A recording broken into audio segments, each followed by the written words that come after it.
ദൈവത്തിൻ്റെ പരിശുദ്ധ നാമം മഹത്വപ്പെടുമാറാകട്ടെ. ഈ നല്ല പ്രഭാതത്തിലും ദൈവത്തിൽ നിന്ന് പുതിയ മന്നയെ പ്രാപിക്കേണ്ടതിന് ഓരോരുത്തരെയും ദൈവം ബലപ്പെടുത്തട്ടെ. പ്രഭാത മന്നയിലേക്ക് ഏവർക്കും സ്വാഗതം. ഈ രാവിലെയുള്ള തിരുവചന ചിന്തയ്ക്ക് വേണ്ടി മീകാ പ്രവാചകന്റെ പുസ്തകം 7-ാം അധ്യായം 8-ാം വാക്യം വായിക്കുന്നു. മീക 7:8. എൻ്റെ ശത്രുവായവളെ എന്നെ ചൊല്ലി സന്തോഷിക്കരുത്. വീണു എങ്കിലും ഞാൻ വീണ്ടും എഴുന്നേൽക്കും. ഞാൻ ഇരുട്ടത്തിരുന്നാലും യഹോവ എനിക്ക് വെളിച്ചമായിരിക്കുന്നു. പ്രിയരെ, ഈ വചനത്തിൻ്റെ നന്മ ഇന്ന് രാവിലെ പ്രാപിക്കുവാൻ ദൈവം നമ്മെ ബലപ്പെടുത്തട്ടെ. ഈ വാക്യത്തിനകത്ത്, തിരുവചനത്തിനകത്ത് രേഖപ്പെടുത്തിയിരിക്കുന്നത്, ശത്രുവായവളെ എന്നെ ചൊല്ലി സന്തോഷിക്കരുത്. എപ്പോഴാ ശത്രു സന്തോഷിക്കുന്നത്? ആമേൻ. തോറ്റുപോകുമ്പോൾ, വീണു പോകുമ്പോൾ, പരാജയങ്ങൾ ജീവിതത്തിൽ സംഭവിക്കുമ്പോൾ ശത്രു സന്തോഷിക്കുവാനിടയായി തീരും. ഇന്ന് രാവിലെ നിങ്ങളെ ചൊല്ലി, നിങ്ങളുടെ കുടുംബത്തെ ചൊല്ലി, കുഞ്ഞുങ്ങളെ ചൊല്ലി നിങ്ങൾക്കെതിരായിരിക്കുന്നവർ കൈയടിക്കത്തക്ക നിലയിൽ പരാജയങ്ങളിലൂടെ നിങ്ങൾ കടന്നു പോകുന്നവരാണോ? വേദനകൾ അനുഭവിക്കുന്നുണ്ടോ? മറ്റുള്ളവരുടെ മുൻപിൽ നിന്ദാപാത്രമായി അപമാനിക്കപ്പെട്ടാണോ ഇരിക്കുന്നത്?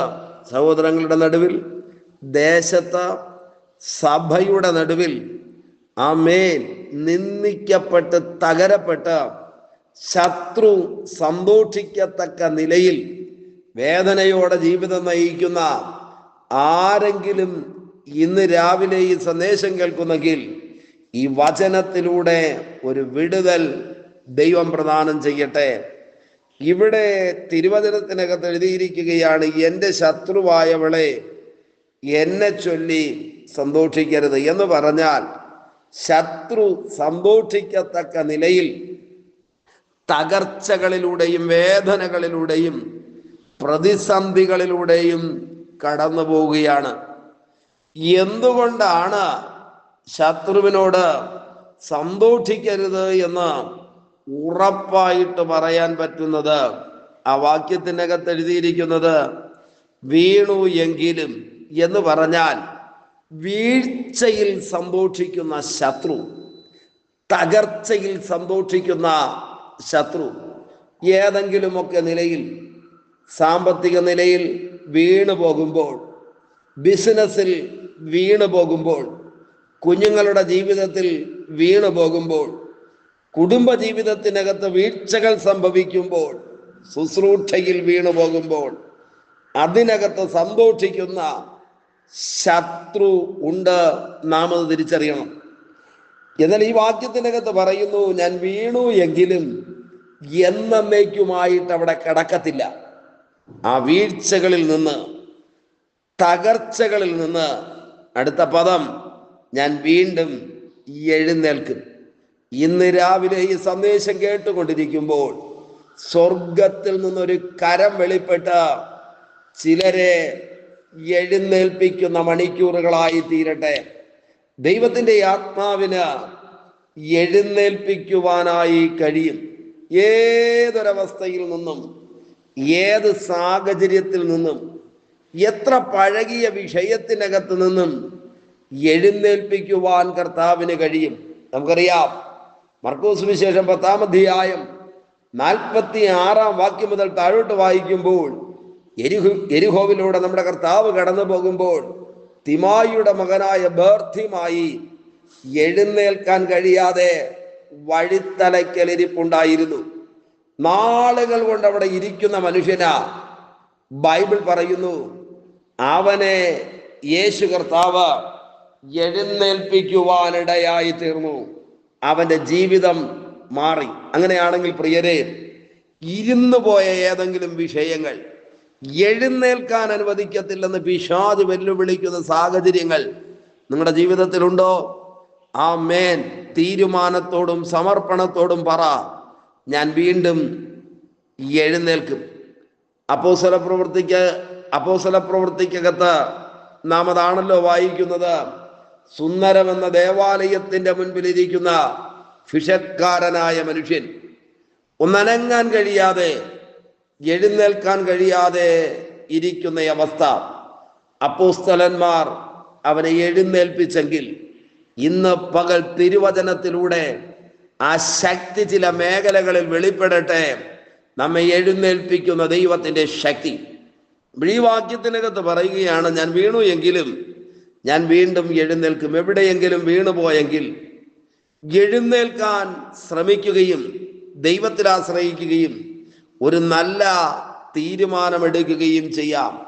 അടുത്ത പദം എഴുതിയിരിക്കുന്നു, ഞാൻ ഇരുട്ടത്തിരുന്നാലും എന്ന് പറഞ്ഞാൽ ഇപ്പോഴെൻ്റെ ജീവിതത്തിനകത്ത് ഒരു വീഴ്ചയും ഒരു ഇരുളുമുണ്ട്. അതിൽ ശത്രു സന്തോഷിക്കുകയാണ്. ആമേൻ.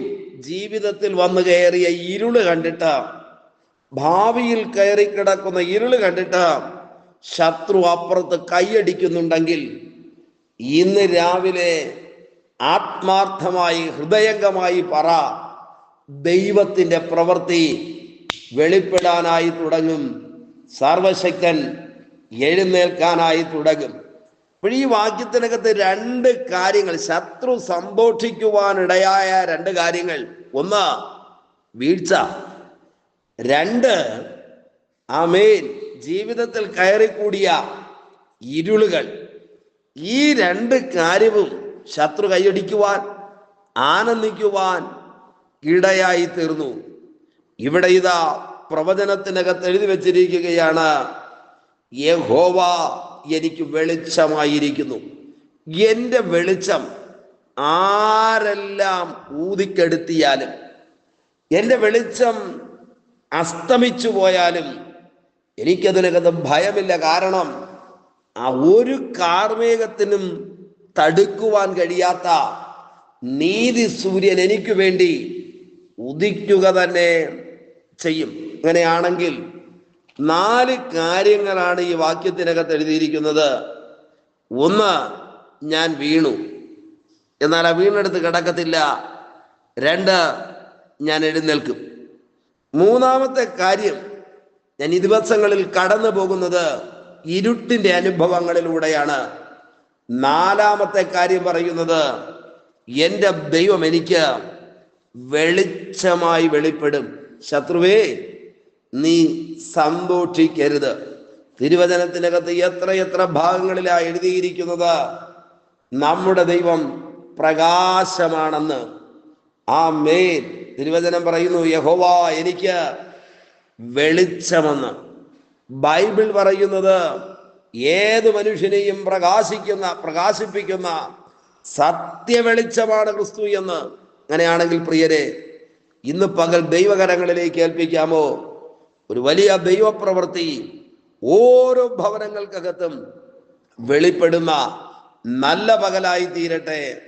നമുക്ക് ഒരുമിച്ച് ദൈവത്തോട് പ്രാർത്ഥിക്കാം. പരിശുദ്ധ ദൈവമേ, സ്വർഗ്ഗസ്ഥ പിതാവേ, ഈ സന്ദേശം കേട്ടുകൊണ്ട് പ്രാർത്ഥിക്കുന്ന മുഴുവൻ പേരെയും ബലമുള്ള ദൈവകരങ്ങളിലേക്ക് ഏൽപ്പിക്കുന്നു. ഓരോരുത്തരെയും അനുഗ്രഹിക്കണമേ, സഹായിക്കണമേ. വചനത്തിന്റെ വിടുതൽ അനുഭവിക്കുവാൻ എല്ലാവരെയും സഹായിക്കുന്നത് കൊണ്ട് നന്ദി. പൊന്നുകരങ്ങളിലേക്ക് ഏൽപ്പിക്കുന്നു, അധികാരമുള്ള യേശുവിന്റെ നാമത്തിൽ പിതാവേ, ആമേൻ, ആമേൻ. Okay, god bless you. ദൈവമായ കർത്താവ് എല്ലാവരെയും ധാരാളമായി അനുഗ്രഹിക്കട്ടെ. ആമേൻ, ആമേൻ.